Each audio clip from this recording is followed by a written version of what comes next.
걸릴 때까지는 문제 없을 겁니다. 네. 걸리면 200억입니다. 전과자가 될 수 있는 건가요? 전과자가 될 수도 있죠. 그리고 항상 조사관들은 어떻게 때릴까를 연구하는 사람들이에요. 고발 안 당하면 전 다행이라고 생각해요. 지금 이게 끝이 아닐 수도 네. 있다고 보시는 거네요. 어떤 거 드시겠습니까? 술은 여러 가지. 괜찮으신가요? 저는 뭐 술 먹으면 가볍게 맥주 정도? 이 얘기를 해야 되겠네요. 국세청에서는 네. 술 먹는 것도 능력이에요. 그래요? 네. 어떻게 술을 못 먹으면 네. 이 사람 일 못하는 사람이라고 옛날엔 그랬어요. 지금은 그렇지 않은데 한 20명 되면 소주를 한 잔씩 다 줘야 되는 거예요. 저도 현차지 않습니까? 친친주 있고 그래서 저는 버틸 수가 뭐가 없어요. 있었냐면 폭탄주 하잖아요. 네. 폭탄주를 하면 사람 인원수만큼 말아요. 그러니까 내가 한 번 말았다. 그러면 원샷 6명이면 6잔, 8명이 8잔을 먹고 그다음 소주 알잔으로 다시 시작하는 거예요. 그래도 버텨야 돼요. 진짜 그때 그 시절입니다. 네. 진짜. 이력이 너무 화려하잖아요. 사국에 잡혀갔죠. 사국이라 하면 네. 조사 사국. 네, 조사 사국에 잡혀갔어요. 조사 사국이 이제 뭐 하는 데냐면 이제 대기업 탈세하고 최근 게 쿠팡도 사국에서 조사했잖아요. 그러니까 이슈되는 데를 조사를 사국에서 많이 해요. 그러니까 최근에 이제 좀 차은우 얘기 많이 나오잖아요. 근데 원래는 이 테마는 사국이 아니에요. 이국에서 하는 테마. 왜 그러냐면 네. 정확하게는 이게 두 가지의 차이인 거예요. 차은우 개인이 소득세 신고를 할 거냐 아니면 차은우가 세운 법인으로 신고할 거냐. 이 두 개의 차이 때문에 발생하는 거예요. 왜 그러면 세율이 차이가 나거든요. 그렇죠. 소득세는 50%. 그러니까 물론 이제 정확하게 달라요. 소득세는 50%인데 법인세는 20%란 말이에요. 그럼 내가 법인에다가 소득을 넣어서 세금을 내면 20%만 내면 돼요. 네. 그럼 국세청에서 볼 땐, 얘 50% 내야 되는데 왜 20%만 내? 문제가 있지 않아? 음. 해서 원래 이국이 개인조사 담당이거든요. 네. 개인 연예인 조사 담당이라서 네네. 거기서 원래 많이 했었어요. 보통 이제 이국에선 개인 조사 1,000억 이하 많이 하거든요. 1,000억 이상은 잘 안 해요. 1,000억 이상은 1국에서 하던가 4국에서 하던가. 그러니까 반대로 얘기하면 차은우 수익금액이 1,000억 이상일 수도, 이거 정확한 건 아니에요. 근데 그럴 가능성이 높다는 거죠. 1,000억 이상 수익에 대해서는 이제 1국이나 아니면 4국으로 네. 넘어가는 거고. 네네. 개인은 50%, 법인은 20%라고 했잖아요. 이게 왜 문제였냐면 법인으로 해서 만약 이 법인이 정상적으로 돌아가는 법인이었으면 네. 아마 이렇게 하지 않았을 거예요. 근데 이제 제가 듣기로는 주소지도 무슨 장어집으로 그냥 돼 있었죠. 장어집으로 돼 있고. 장어집. 그럼 장어집이구나. 그래서 장어집을 잡은 건 아니지만. 그러네요. 장어집으로 돼 있고 직원도 없어요. 어머님과 무슨 대표이사 정도 있을까요? 그럼 이거 누가 봐도 이상하잖아요. 만약 진짜 정상적인 법인을 돌아간다면 다른 연예인도 소속돼 있을 거고 사업 활동도 있을 거고 사업장도 제대로 돼 있겠죠. 그리고 업무 관계도 네. 이메일로 남아있던가. 네. 그리고 물론 그렇게 하더라도 뭐 소속 연예인이 더 있어도 분배 비율이라든가 이런 걸로 해서 또 문제를 삼을 수는 있겠지만 이렇게 생짜로 까지는 않겠죠. 이렇게 생짜로 깠다는 얘기는 법인의 성격이 지금 하나도 인정 안 된다는 얘기예요. 그냥 개인의 소득세를 줄이기 위해서 법인만 세우는 거다. 1인 기획사라고 하는 게 네. 실질적으로 이 법인의 활동을 위해서 쓴 게 아니라 껍데기만 빌려다 쓴 거지 실질이 그게 아니라는 거예요. 그래서 사실은 이게 2, 3년 전부터 연예인들에 대해서 조사를 했었어요. 이미 다 했었어요. 알고 있었고. 다 알고 있었고 이 업계에는 이미 다 아는 건데 그게 사실은 이분이 유명하니까 차은우 씨가 유명하니까 사람들한테 알려졌던 것 뿐이지 그건 이미 국세청 예전부터 타겟으로 해서 너 이렇게 하면 문제돼라고 이미 시장에는 어느 정도 뉘앙스를 줬다고 저는 보고 있어요. 근데 다만 일반 사람들은 관심 있게 안 보니까 이게 뭐냐 이렇게 했겠죠. 근데 뭔가 그런 절차가 있지 않나요? 이전부터 조심해라고 이제 경고를 한다던가. 그래서 언론 보도에 많이 나왔죠. 왜 박나래 씨도 그 1인 기획사에서 아마 똑같은 문제가 있을 거예요. 그 전에 다른 연예인도 있고 1인 기획사로 해서 그 보도 자료 보면 많이 나와 있어요. 그래서 뭐 탈세라고 하는데 이게 탈세인지 절세인지 조금 애매하긴 해요. 법인을 이용하는 게 정상적이라고 하면 절세겠지만 이게 정상적인 게 아니라 그냥 껍데기만 있으면 사실 탈세에 더 가깝겠죠. 충분히 이제 자문도 받고 했을 거다. 거기 담당 세무사가 있을 거다. 네. 라고 해서 이제 받아서 아마 그렇게 했을 텐데. 글쎄요, 저는 뭐 세무사님이 어떤 세무사님인지 모르겠지만 클라이언트의 요구를 거부할 수 있기가 쉽지는 않을 거다. 클라이언트가 해달라고 하면 하지. 내가 법인으로 세워서 정상적으로 하겠다는데 왜 당신이 택배를 거냐? 그러면 사실 세무사 입장에서 할 말은 없잖아요. 이해관계상 사실 노라고 말하기 어렵겠네요. 돈을 받는 입장이 주는 입장도 아닌데 이 사람이 문제가 있을 것 같아요 얘기를 했는데 아니 그냥 해주세요 그러면 딴 데 갈게요 그럼 어떡할 거예요? 방법이 그냥 없겠네. 방법이 없죠. 사실은 그냥 그대로 진행할 수밖에 없어요. 그 사실 이해관계 그게 붙어 있는 상황에서 하는 게 어려운 것 쉽지 같습니다. 않아요. 사실 걸릴 때까지는 문제 없을 겁니다. 네. 걸리면 200억입니다. 그 말은 안 하니까. 고발 안 당하면 전 다행이라고 생각해요. 지금요? 네. 지금 이게 끝이 아닐 수도 네. 있다고 보시는 거네요. 사국에서 조사하는 건 제가 그랬잖아요. 사국은 기본적으로 고발을 염두에 두고 조사를 한다고. 그러면 전과자가 될 수 있는 건가요? 검찰에서 고발을 해서 이게 법적으로 탈세라고 해서 판단을 내리면 전과자가 될 수도 있죠. 조세 포탈이니까. 조세 포탈 범위 되는 거군요. 30억 이상 되면은 특정 특가법이라고 하죠. 예. 특정 범죄 가중 처벌법의 특가법이라고 있어요.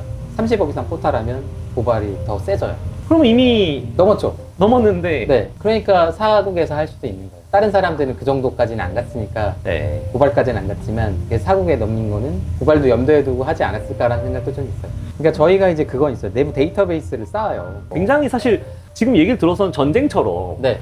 이미 모든 미니맵에 모든 정보들이 나와 있고 거기에서 누굴 때릴지만 고르는 것처럼 보이는데. 그렇진 않고요. 내부 그렇지 분석팀이 따로 있어요. 저희가 이제 국세청 DB라고 하죠. DB 뭐 밖에 있는 분은 볼 시간이 없잖아요. DB가 네. 어떻게 생겼는지. 그 국세청이 DB 그러는데 음. DB가 뭔가. 그래서 정해인의 주민번호 딱 쳤어요. 그럼 일단 가족 관계가 나오겠죠. 배우자는 누구고, 자식은 누구고, 어디 살고, 기본 정보가 나오겠죠. 그다음 두 번째 사업 내역이 나와요. 네. 이 사람이 무슨 사업을 했고, 개업을 했고, 폐업을 했고. 그 다음에는 이제 주식을 어떤 걸 갖고 있는지, 어디 주식을 갖고 있는지, 네. 그다음 부동산을 어디 갖고 있는지, 네. 어떤 시설물을 갖고 있는지, 해외 출입국은 언제 했는지, 소비는 어디다 했는지, 모든 전 국민에 대해서 갖고 있는 전 국민 다 갖고 있죠. 주민등록번호가 있는 분은 다 있습니다. 아. 그 DB가 다 있는. 네. 현금영수증을 치면 현금영수증의 사용 내역, 사용 시간까지 다 나와요. 제가 알기로 60기가 맞나? 60기 기간 정보를 제가 수집하는 걸로 알고 있어요. 뭐 요트도 있고, 네. 무슨 사채도 있고, 근저당도 있고, 뭐 별별 자료를 다 수집하죠. 그 자료들이 다 국세청 DB 안에 다 쌓이는 거예요. 그래서 주민번호 땅 치면 쭉 이렇게 나오죠. 뭐 정보교환 자료도 나와, 심지어. 이 사람이랑 뭐 다른 국가랑 정보교환했던 이런 자료가 있어요. 와. Y 있으면 조회해서 그것도 확인해봅니다. 지금까지는 인적 역량에 의존을 했어요. 지금 AI가 더 잘 돼 있잖아요. 그러면 DB 넣고, 그 다음에 기존 보도자료 넣고, 재무제표 넣고, 사건, 사고 넣고, 분석해줘 그러면 얘가 나보다 더 잘 분석할 텐데. 일단은 네. 그 공격 방법은 다 나오겠네요. 공격 전략은 종류별로 나오는데 네네. 내가 택할 거냐 아니냐. 그렇죠. 그럼 사실 이제 내 대상이 되지 않는 게 더 중요하겠네요. 그렇죠. 무조건 맞으면 아픈 데를 때릴 테니까. 그리고 항상 조사관들은 어떻게 때릴까를 연구하는 사람들이에요. 맞을 사람은 생각도 네. 못 하는데. 그냥 사실관계만 보고 네. 우리 이렇게 했으니까 이렇게 봐야 될 거야. 아니에요. 그래서 세무조사관의 눈과 일반 사람의 눈은 다르다. 제가 봤을 때. 이런 세무적 입장을 많이 말씀해 주셨는데 이 사람이 어떤 사람인가가 평가가 되어버렸을 것 같아요. 맞아요. 대중적인 입장에서 연예인이라는 건 특징이 네네. 대중의 사랑을 먹고 자라고 좀 잘생기고 예쁘면 네네. 굉장히 많은 돈을 한꺼번에 그렇죠. 벌 수 있는 위치인데 그만큼 되게 겸손이나 아니면 그 도덕적 기준을 강하게 네네. 적용받는 업종이라고 생각하는데 그게 일단 탈세라는 이미지가 거의 확정적으로 굳어버렸죠. 나와버리고 그럼 그 이후의 행보들도 네. 대중의 그 인식 저는 훨씬 더 가혹할 거라고 그렇죠. 훨씬 생각해서 가혹하죠. 돈 200억보다 앞으로의 그게 더 클 어려워지지 텐데. 않을까. 전 그래서 유재석 씨 아시죠? 네. 유재석 씨가 전에 강남세무서에서 조사받았을 때 아마 무실적 나왔을 거예요. 와우. 근데 예를 들어서 100억에서 20억을 더 내면 네. 10년치 해봐 200억이에요. 이 탈세하신 분처럼 200억을 한 번에 내서 향후 날려먹는 것보다 나는 그냥 20억씩 더 내고 10년, 20년 그냥 안전빵으로 가면 조사 나와도 추진할 게 없는데 뭐 무슨 의미가 있어요? 현명한 선택이네요. 그쵸? 사실 이미지를 네. 보완할 수 있고 절대 누락이나 업무적인 어떤 사람에 대한 리스크도 전혀 전혀 지지 없죠. 않으면서 네.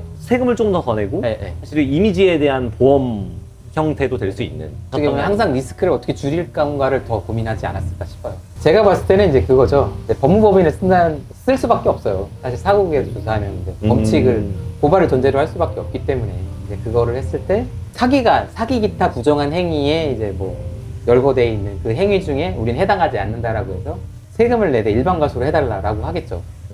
근데 국세청이 그렇게 호락호락 할까요? 저는 40% 매길 것 같습니다. 그러니까 가산세가 두 가지가 있어요. 일반 과소랑 부당 과소. 네. 일반 과소는 10%로 매겨지고요. 네. 부당 과소는 40%로 매겨져요. 네.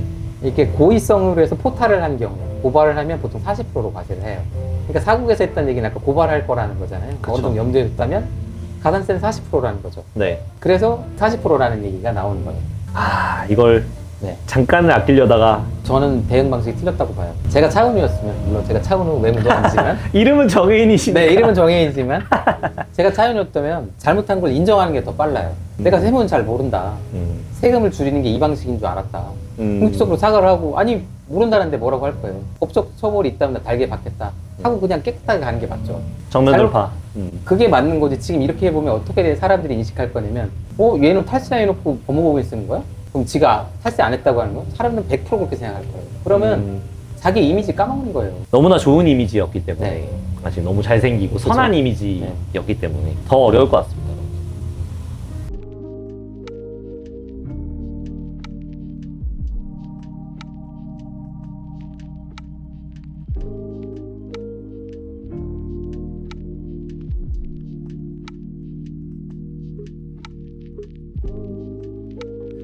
그러네요. 네. 네. 저 호기심 많거든요. 네. 그 MBTI 보세요. ENFJ요. 엠프제라고요? 근데 예. 그걸 또 관계 중심이시네, 그러면. 네, 관계 중심. 이성보다. 네.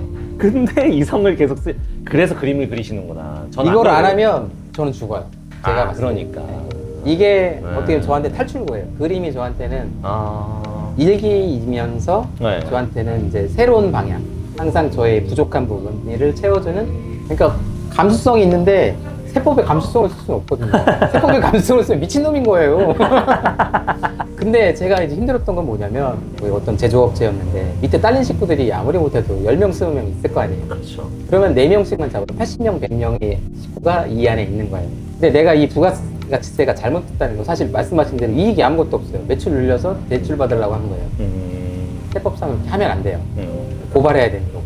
내가 이걸 고발을 하면 이 업체를 망하겠죠. 그래서 망했어요. 그 업체 부도났어요. 그럼 80명의 일자리가 날아가요. 80명의 생계가 날아가는 거라. 그냥 내가 이걸 맞다고 하면 80명의 생계는 살겠죠. 근데 물론 감사해서 지적이 돼서 물론 다시 나오겠지만. 그러면 내 안에 내적 갈등이 있는 거죠.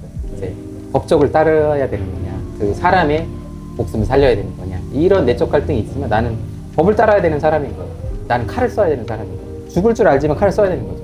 근데 부도가 날 걸 알지만 쓰는 거죠. 그게 사실 조사관의 숙명이자 괴로움이죠. 사실 롤에서 안 하게 되는 것도 이제 본인이 죄를 만들 수는 그쵸. 없으니까. 그걸 또 근데 이제. 안 한다고 해서 끝나진 않아요. 안 하면 감사해서 나와서 또 왜 안 했냐고 할 거죠. 그럼 또 제조사에서 또 그러면 뭐 문제 삼을 수도 있는 것 같아요. 내가 안 한다고 안 할 수 있는 건 아니에요. 의도를 또 가져서 더해서 감정을 빼놓고 해야 되네요. 그래서 사실은 전 심장은 빼고 조사를 한다고 생각했어요. 내 안에 마음은 없다. 법에 따라서 이성적으로 한다. 그러니 얼마나 마음속이 공허하겠어요. 원래 이제 F신데. F인데. 근데 조사를 할 때는 F로 살 수는 없잖아요. 그쵸. 이 사람 불쌍하다고 세금 적게 매기고 이 사람 괘씸하다고 더 매기고 이렇게 할 수 있는 건 아니잖아요.